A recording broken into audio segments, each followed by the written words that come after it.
શાંતિ 5/6/2026 આજના મીઠા બાબાના મધુર મહાવાક્ય. મીઠા બાળકો, બાપની સાથે સાથે તમે પણ ચાલી શકશો જ્યારે આ જૂની દુનિયાથી બેહદનો વૈરાગ હશે. પ્રશ્ન છે, ભગવાન સમર્થ હોવા છતાં પણ એમના રચેલા આ યજ્ઞમાં વિઘ્ન કેમ પડે છે? ઉત્તર છે, કારણ કે રાવણ ભગવાનથી પણ તેજ છે, તીખો છે. જરૂર જ્યારે આ રાજ્ય છીનવાઈ જશે તો તે વિઘ્ન નાખશે જ. શરૂથી લઈને ડ્રામા અનુસાર આ યજ્ઞમાં વિઘ્ન પડતા જ આવ્યા છે, પડવાના જ છે. અમે પતિત દુનિયાથી પાવન દુનિયામાં ટ્રાન્સફર થઈ રહ્યા છીએ, તો જરૂર પતિત મનુષ્ય વિઘ્ન નાખશે. ગીત છે, ઓ દૂર કે મુસાફિર હમકો ભી સાથ લે લે રે, હમ રહ ગયે અકેલે રે. ઓમ શાંતિ. મીઠા મીઠા રૂહાની બાળકોએ ગીતની લાઈન સાંભળી. જેમ વેદ શાસ્ત્ર વગેરે ભક્તિ માર્ગનો રસ્તો બતાવે છે, એમ ગીત પણ થોડો રસ્તો બતાવે છે. એ તો કંઈ સમજતા નથી. શાસ્ત્રોની કથાઓ વગેરે સાંભળવી એ જેમ કે છે કનરસ. હવે બાળકો જાણે છે દૂર દેશના મુસાફર કોને કહેવામાં આવે છે. આત્મા જાણે છે અમે પણ દૂરના મુસાફર છીએ. અમારું ઘર શાંતિધામ છે. મનુષ્ય આ વાતોને નથી સમજતા, એટલે કે કંઈ નથી સમજતા. બાપને ન જાણવાથી સૃષ્ટિ ચક્રને કોઈ નથી જાણતા. આ આત્મા સમજે છે કે શિવ બાબા કહે છે, હું ટેમ્પરરી જીવ આત્મા બનું છું, થોડા સમય માટે શરીરમાં આવું છું. તમે સ્થાયી જીવાત્મા છો. હું માત્ર સંગમ પર જ ટેમ્પરરી જીવાત્મા છું. એ પણ તમારી જેમ નહીં બનતો, તમારી જેમ જીવાત્મા નથી બનતો. બાબા કહે છે, હું આ જીવમાં પ્રવેશ કરું છું, બ્રહ્મા બાબાના તનમાં પ્રવેશ કરું છું, પોતાનો પરિચય આપવા. નહીં તો તમને પરિચય કેવી રીતે મળે? બાપે સમજાવ્યું છે, રૂહાની બાપ એક જ છે, જેને શિવ બાબા અથવા ભગવાન કહે છે. બીજા કોઈ નથી જાણતા. આમાં પવિત્રતાનું પણ બંધન છે. મોટાથી મોટું બંધન છે પોતાને આત્મા સમજવું. જે દૂરના મુસાફર પતિત પાવનને ભક્તિ માર્ગમાં યાદ કરે છે, તે રૂહાની બાપ સમજાવે છે કે હું બધાને લઈ જઈશ, કોઈને પણ છોડીને નહીં જઈશ. પાછા તો બધાએ જવાનું છે, પ્રલય પણ નથી થવાની. ભારતખંડ તો રહે જ છે. ભારતખંડનો ક્યારેય વિનાશ નથી થતો. સતયુગ વગેરેમાં, સતયુગ આદિમાં માત્ર, સતયુગની શરૂઆતમાં માત્ર ભારતખંડ જ રહે છે. કલ્પના સંગમ પર જ્યારે બાપ આવે છે તો આદિ સનાતન દેવી દેવતા ધર્મ સ્થાપન કરવાનો હોય છે. બાકી બધા ધર્મ વિનાશ થવાના છે. તમે પણ આદિ સનાતન દેવી દેવતા ધર્મ સ્થાપન કરવામાં મદદ કરી રહ્યા છો. તો ગીત સાંભળ્યું, કહે છે બાબા અમને પણ સાથે લઈ જાઓ. બાબા કહે છે એવી રીતે સાથે કોઈ ચાલી ન શકે જ્યાં સુધી જૂની દુનિયાથી વૈરાગ ન આવે. નવો મકાન બને છે તો જૂનાથી દિલ તૂટી જાય છે. તમે પણ જાણો છો આ જૂની દુનિયા ખતમ થવાની છે. હવે નવી દુનિયામાં ચાલવાનું છે. જ્યાં સુધી સતો પ્રધાન નહીં બનશો ત્યાં સુધી સતો પ્રધાન દેવી દેવતા બની નહીં શકશો. એટલે બાબા વારંવાર સમજાવે છે, પોતાને આત્મા સમજી બાપને યાદ કરતા રહો. સદગતિ કરવા વાળા દૂરના મુસાફર એક જ આવેલા છે. એમને દુનિયા નથી જાણતી, સર્વવ્યાપી કહી દીધું છે.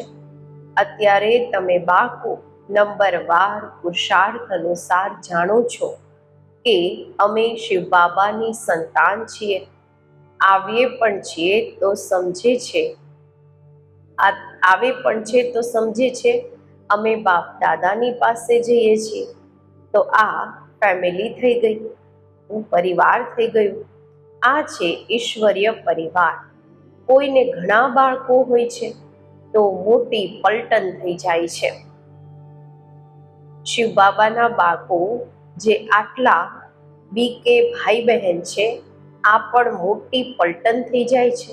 બ્રહ્મા કુમાર કુમારીઓ બધા જાણે છે અમે બેહદના બાપથી વારસો લઈએ છીએ. શાસ્ત્રોમાં બતાવે છે, પાંડવો અને કૌરવોએ ખેલ રચ્યો, રમત રમી, રાજાઈ દાવ પર રાખી દીધી. હવે રાજાઈ ન કૌરવોની છે ન પાંડવોની છે. તાજ વગેરે કંઈ પણ નથી. દેખાડે છે એમને શહેરમાંથી કાઢી દીધા, દેશમાંથી કાઢી દીધા, હથિયાર વગેરે છુપાવીને જઈને રાખી દીધા. આ બધી છે દંતકથાઓ. ન પાંડવોનું રાજ્ય છે ન કૌરવોનું રાજ્ય છે, ન એમની આપસમાં લડાઈ ચાલે છે. લડાઈ રાજાઓની લાગે છે. આ તો ભાઈ ભાઈ છે. લડાઈ થઈ છે કૌરવો અને યૌવનોની, યાદવોની. બાકી ભાઈ એકબીજાને કેવી રીતે ખતમ કરશે? બતાવે છે પાંડવ અને કૌરવ લડ્યા, બાકી 5 પાંડવ બચ્યા અને એક કૂતરો રહ્યો. પાંડવોની સાથે કૂતરો બચ્યો. એ પણ બધા પહાડો પર ગળીને મરી ગયા. ખેલ જ ખલાસ થઈ ગયો. રાજયોગનો અર્થ જ નથી નીકળતો. અત્યારે તમે બાપો જાણો છો, બાપ કલ્પ આવીને એક ધર્મની સ્થાપના કરે છે. બોલાવે પણ છે, હે પતિત પાવન બાબા આવો, આવીને પતિતથી પાવન બનાવો.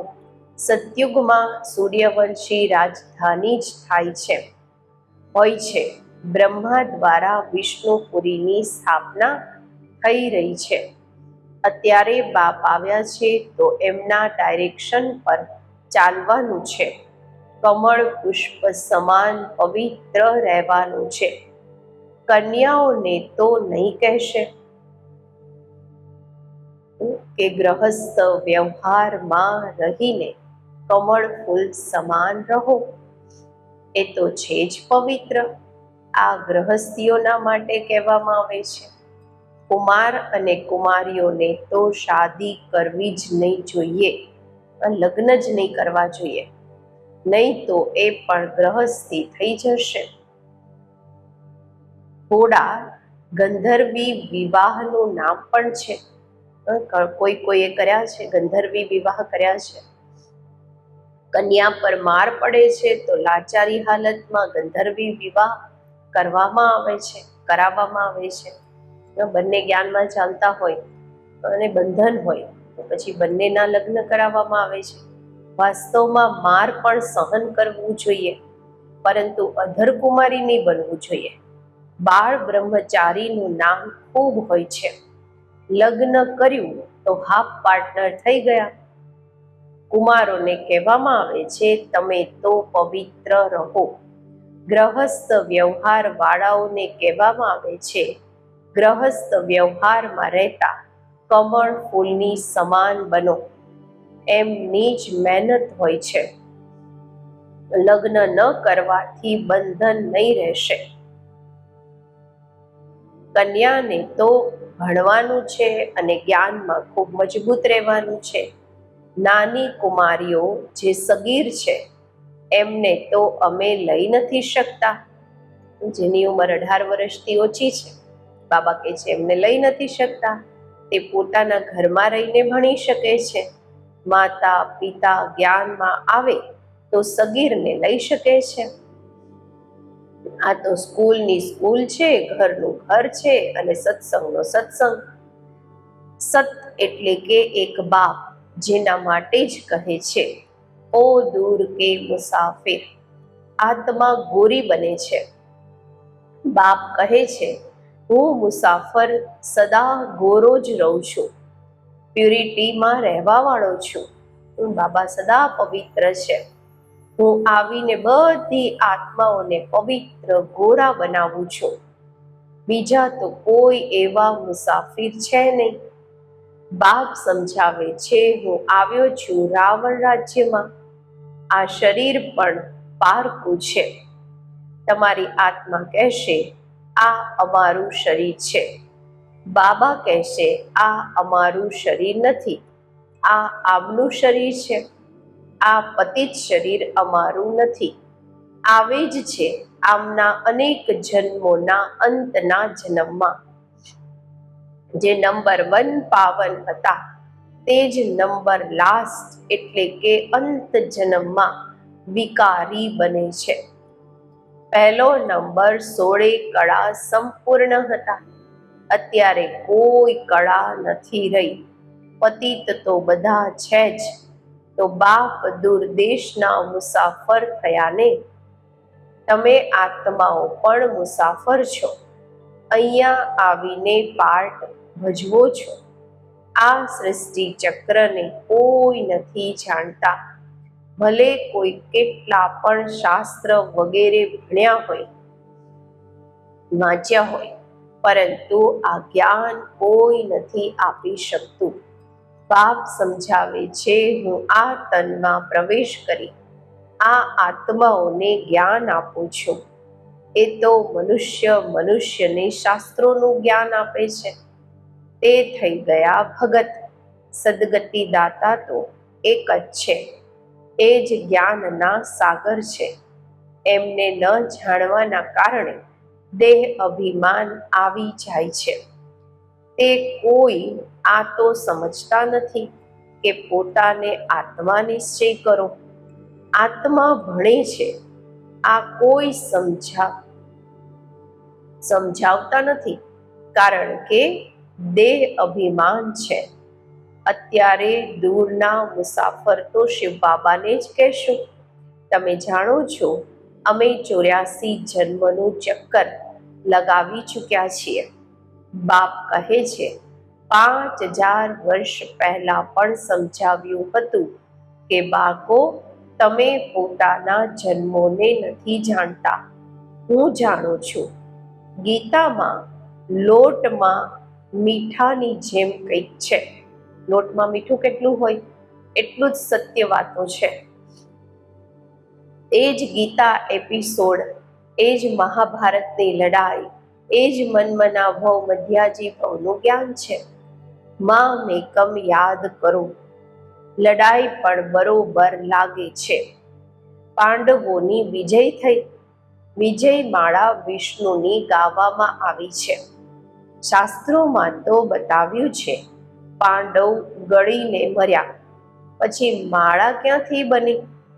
અત્યારે તમે સમજો છો કે અમે વિષ્ણુની માળા બનવા અહીંયા આવ્યા છીએ.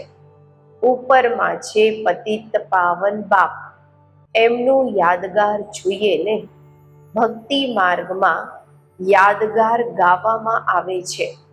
કોઈ 8ની માળા, કોઈ 108ની માળા, કોઈ 16108ની બનાવી છે.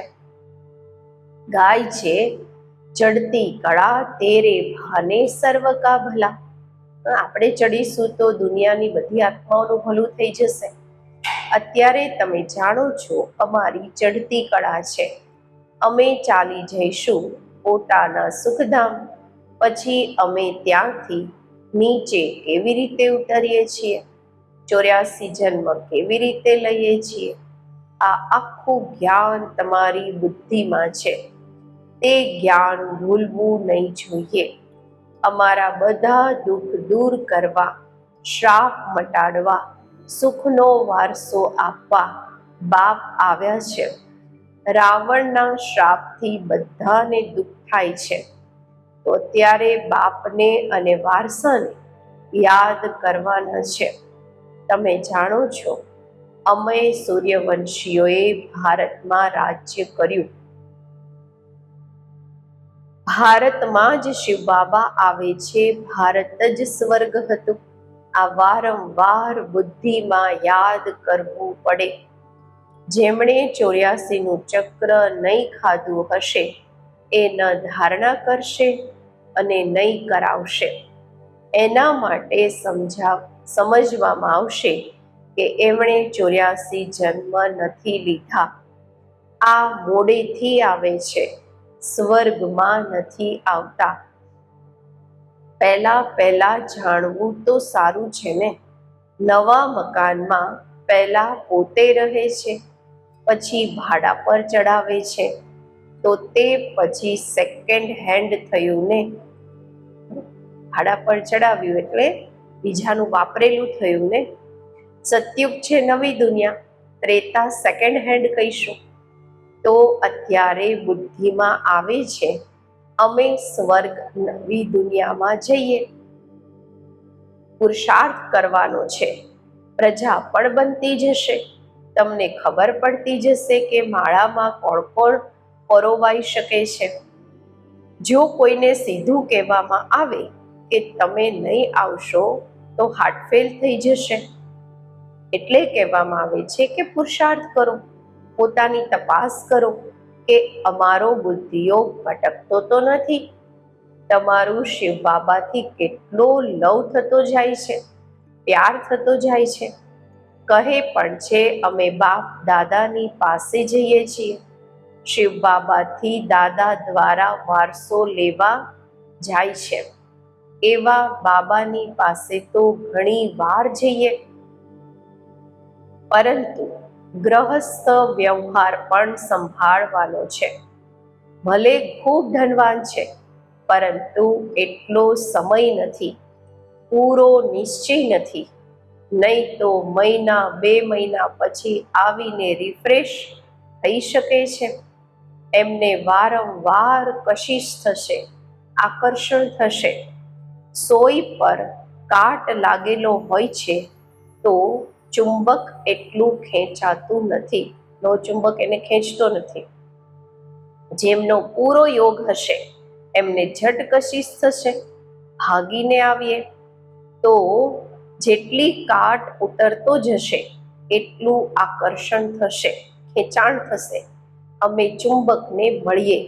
ગીત છે, ચાહે મારો ચાહે કંઈ પણ કરો, અમે દરથી ક્યારેય નહીં નીકળશું, તમારા દ્વારથી નહીં જઈશું. પરંતુ તે અવસ્થા તો પાછળમાં થશે. કાટ નીકળી ગયો હશે તો તે અવસ્થા થશે. બાપ કહે છે, હે આત્માઓ, મન મના ભવ રહો. ભલે પોતાના ગ્રહસ્થ વ્યવહારમાં રહો. એવું નહીં કે અહીંયા ભાગીને આવીને બેસી જવાનું છે. સાગરની પાસે વાદળોએ આવવાનું છે, રિફ્રેશ થવા, પછી સર્વિસ પર જવાનું છે. બંધન બધા ખલાસ થાય તો સર્વિસ પર જઈ શકે. મા બાપને પોતાના બાળકોને સંભાળવાના છે. બાપની યાદમાં રહેવાનું છે, પવિત્ર બનવાનું છે. બાપે સમજાવ્યું છે, અનેક પ્રકારના વિઘ્ન યજ્ઞમાં પડે છે. કહે છે ઈશ્વર તો સમર્થ છે, પછી વિઘ્ન કેમ? મનુષ્યોને ખબર જ નથી કે રાવણ ભગવાનથી પણ તેજ છે. એની રાજાઈ છીનવાઈ જાય છે તો અનેક પ્રકારના વિઘ્ન પડતા રહે છે. ડ્રામા પ્લેન અનુસાર બાબા કહે છે ફરીથી પણ વિઘ્ન પડશે. શરૂઆતથી લઈને પતિતોને વિઘ્ન પડે છે. શાસ્ત્રોમાં પણ લખી દીધું છે. શ્રી કૃષ્ણને 16,108 પટરાણીઓ હતી. સાપે ડસ્યું, ડંખ માર્યો, રામની સીતા ચોરાઈ ગઈ, હવે રાવણ સ્વર્ગમાં ક્યાંથી આવ્યા? જૂઠ પણ ખૂબ છે. કહે છે વિકાર વગર બાળક કેવી રીતે થશે? એમને ખબર જ નથી, જે વારસો લેવા વાળા હશે એ આવીને સમજશે. તો આ જ્ઞાન યજ્ઞમાં અસુરોના વિઘ્ન પડે છે. પતિતને અસુર કહેવામાં આવે છે. જે જ રાવણ સંપ્રદાય. અત્યારે તમે સંગમ પર છો. રાવણ રાજ્યથી કિનારો કરી લીધો છે, છતાં પણ કંઈક લેસ આવે છે, કંઈક કમી આવે છે.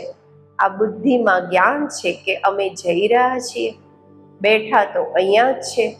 બુદ્ધિમાં જ્ઞાન છે, બેઠા અહીંયા છો, પરંતુ એમનાથી જેમ કે તમને વૈરાગ છે. આ છીછી દુનિયા કબ્રસ્તાન બનવાની છે. અલગ અલગ પોઈન્ટ્સથી સમજાવવામાં આવે છે. વાસ્તવમાં તો એક જ પોઈન્ટ છે, મન મના ભવ. કેટલાની ચિઠ્ઠીઓ આવે છે, બાબા અમે બાંધેલી છીએ. એક દ્રૌપદી તો નથી, હજારો થઈ જશે. અત્યારે તમે પતિત દુનિયાથી પાવન દુનિયામાં ટ્રાન્સફર થઈ રહ્યા છો. જે કલ્પ પહેલા ફૂલ બન્યા હશે તે નીકળશે. ગાર્ડન ઓફ અલ્લાહની અહીંયા સ્થાપના થશે, સ્વર્ગની સ્થાપના થશે. કોઈ તો એવા સારા સારા ફૂલ હોય છે જે જોવાથી જ આરામ આવી જાય છે. નામ જ છે કિંગ ઓફ ફ્લાવર્સ. 5 દિવસથી રાખેલું હોય તો પણ ખીલેલું રહેશે. ખુશ્બુ સુગંધ ફેલાતી રહેશે. અહીંયા પણ જે બાપને યાદ કરે અને યાદ અપાવે છે એમની સુગંધ ફેલાય છે, હંમેશા ખુશ રહે છે. એવા મીઠા મીઠા બાળકોને જોઈ બાપ હર્ષિત થાય છે. એમની આગળ બાબાની જ્ઞાન ડાન્સ સારી થાય છે. અચ્છા, મીઠા મીઠા સિકેલધા બાળકો પ્રત્યે માત પિતા બાપ દાદાના યાદ પ્યાર અને ગુડ મોર્નિંગ. રૂહાની બાપના રૂહાની બાળકોને નમસ્તે. આપણે રૂહાની બાળકોના રૂહાની બાપને નમસ્તે. ધારણા માટે મુખ્ય સાર. પહેલું છે, જ્ઞાન અને યોગમાં મજબૂત બનવાનું છે. જો કોઈ બંધન નથી તો બંધનોમાં જાણી જોઈને ફસાવાનું નથી. બાળ બ્રહ્મચારી થઈને રહેવાનું છે. બીજું, અત્યારે અમારી ચડતી કળા છે. બાબા અમારા બધા દુઃખ દૂર કરવા, શ્રાપ મટાડવા વારસો આપવા આવ્યા છે. બાપ અને વારસાને યાદ કરી અપાર ખુશીમાં રહેવાનું છે. તપાસ કરવાની છે કે અમારો બુદ્ધિઓ ક્યાંય ભટકતો તો નથી. આજનું વરદાન, સમાવાની અને સામના કરવાની શક્તિ દ્વારા સેવામાં સફળતા પ્રાપ્ત કરવા વાળા રૂહાની સેવાધારી ભવ.